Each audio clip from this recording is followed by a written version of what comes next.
Welcome to Unit 7, our last and lucky unit on vectors and geometry. Our first lesson here, which I've just noticed I missed changing our numbers here to 7, Unit 7.1, is our introduction to vectors. Our goal here is that we understand what a vector is and how it differs from a scalar quantity. Got a few typos I'm going to need to correct here. I can express vectors in a variety of ways and know the terminology associated with vectors. So lots of vocabulary here to discover today.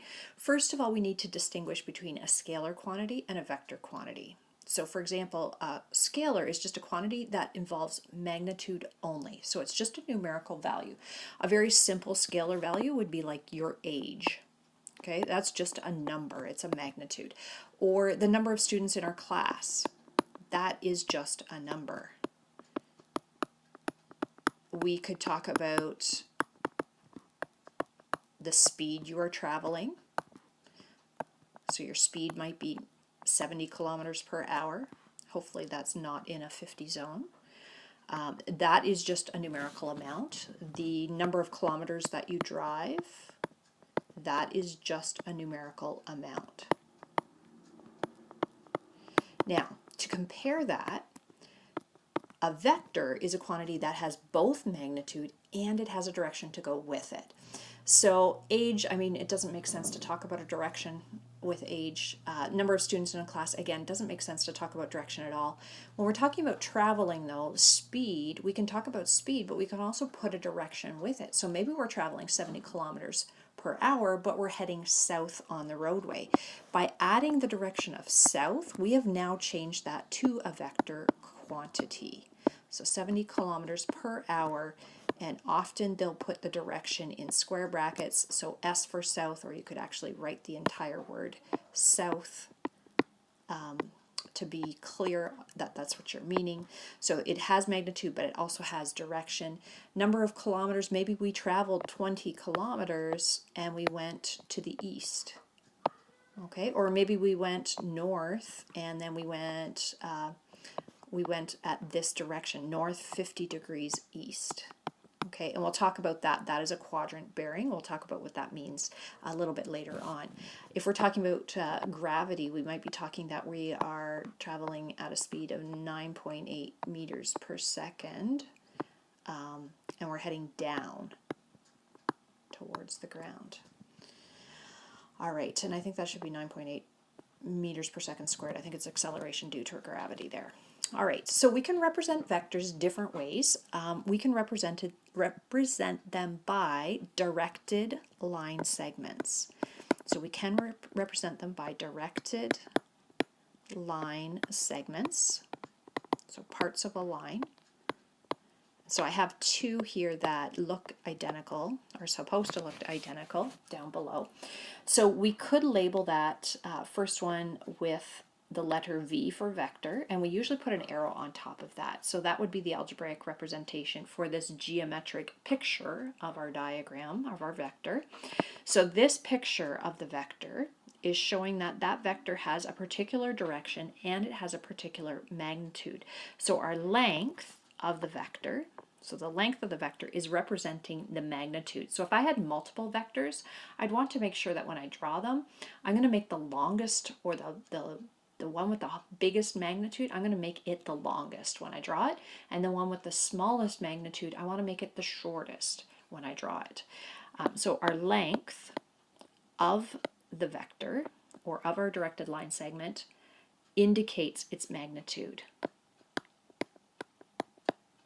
So the length of the vector drawn indicates the magnitude.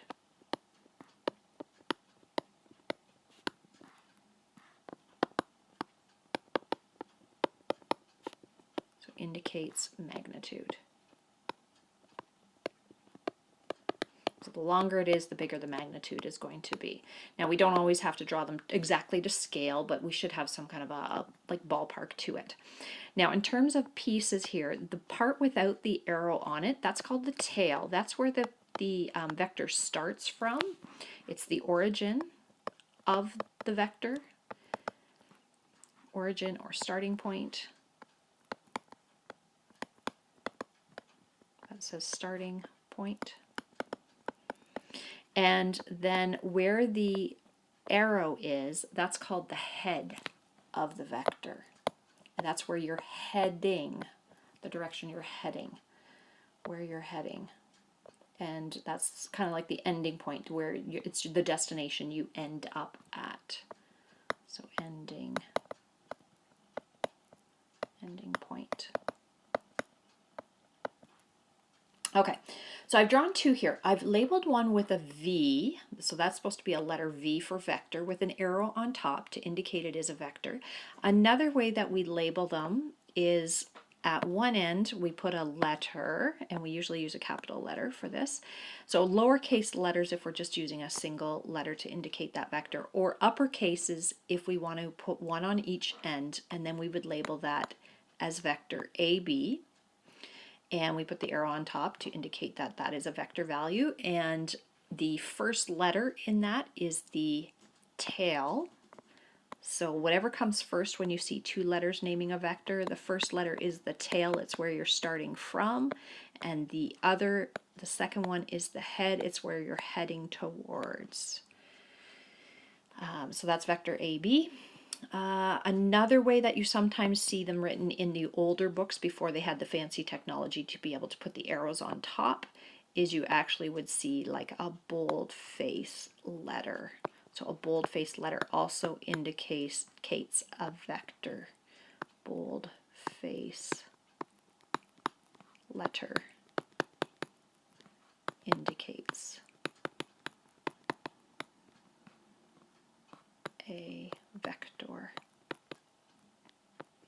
Okay, so three different ways of kind of expressing it. We've got a single lowercase letter with the arrow up above, two uppercase letters with an arrow above indicating the tail and the head, or a bold-faced lowercase letter.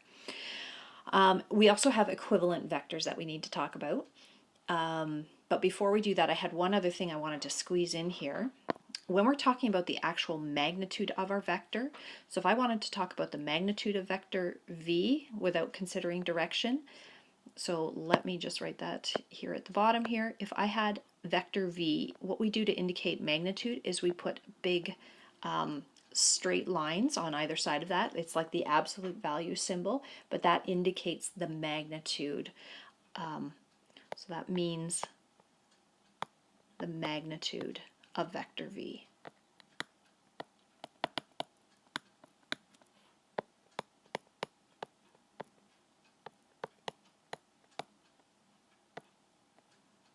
Okay, it's the magnitude of vector V. So that comes in handy as we're working along through our vector information as we proceed through the unit. It will just give you the scalar amount and ignore the actual direction to it. All right, equivalent vectors, to be equivalent vectors, they have to have the same magnitude and same direction. So I've got two vectors that are drawn below here. I'm going to call one of these U. I'm just going to write it beside. So we'll call that one vector U and this one vector V. And in this case, vector U is equivalent to vector V because they both have the same magnitude and the same direction. If I were to take and look at the angle of inclination, as it were, that angle is the same for both of them. So equivalent vectors have the same magnitude and direction. Okay, so hopefully that's clear. The theta is just that angle of elevation for my particular vector that I have there. All right, next we're going to talk about opposite vectors. Opposite vectors are kind of like equivalent vectors, except they have the opposite direction to one another. Okay, so I've got a diagram here of two vectors that are opposite. We'll label the first one U and the second one V.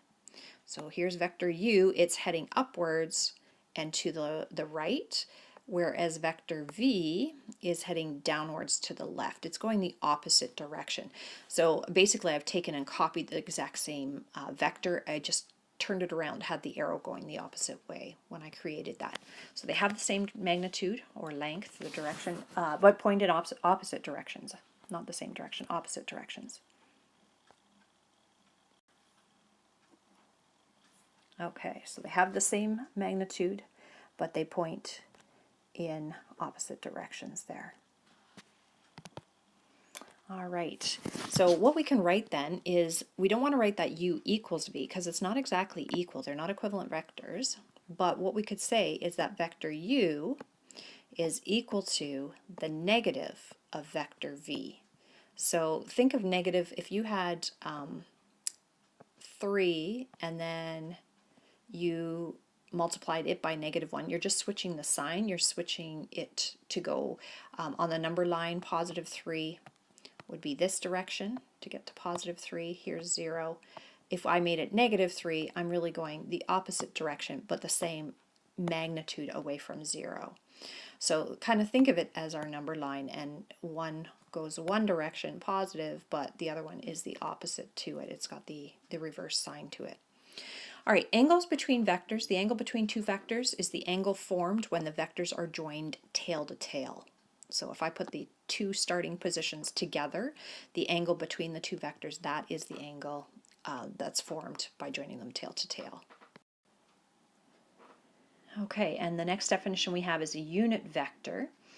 Our unit vector has a magnitude of 1 unit long. It also points in the same direction as the original. So I'm going to let my original vector here be vector u. So vector u is right here. What I have here is a vector, a smaller vector, that's going the same direction, but it is much smaller.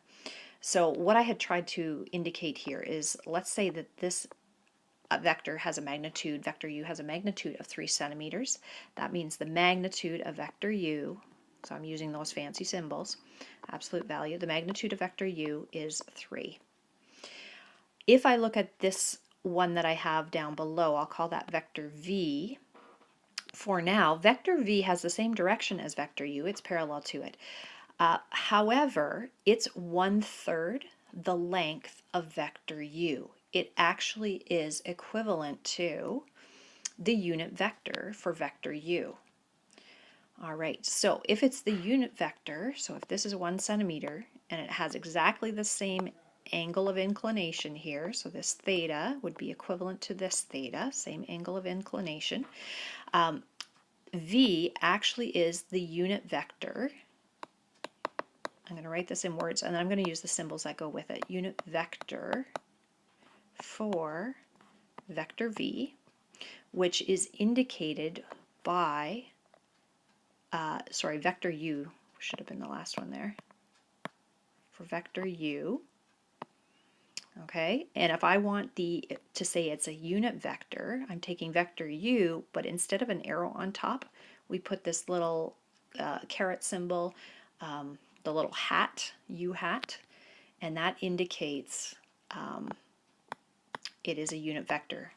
So the magnitude of any vector with a hat on top of it will always equal 1 because it's 1 unit long. Okay, so we have lots of new symbols, lots of new terminology here that we need to make sure that we know. This video continues, or this lesson continues on a new video.